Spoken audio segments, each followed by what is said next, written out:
Mä oon syntynyt kristittyyn perheeseen, mutta mä luulin, että uskovan elämä on sellaista, että heillä on vaan hirveästi sääntöjä. Mä en ennen uskontuloa ollut kuullut uskovista, kun ei meillä ole perheessä puhuttu niin kuin mistään uskon asiasta tai mistään Jumalasta hirveästi. Et en mä tiennyt, että jotkut ihmiset laittaa elämäänsä Jumalan varaan. Ennen mä ajattelin, että uskovilla on ihan kauheasti kaikkia sääntöjä, mitä niiden pitää noudattaa.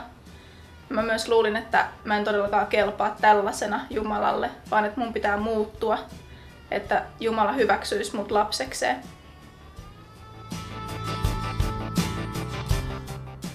Ilman Jeesusta mä olisin menossa kadotukseen, nyt mä oon menossa taivaaseen. Jumala on mulle semmoinen elämän voimavara, missä mä saan turvata kaikki asiani hänelle ja voin luottaa, että mun koko elämä on niin kuin Jumalan hallussa ja huostassa ja mun ei itse tarvii huolehtia turhista asioista, vaan eikä tarvitse pelätä. Mä oon kuitenkin saanut tuntea, että Jumala todellakin rakastaa mua ja että mä kelpaan hänelle just tällaisena kuin mä olen.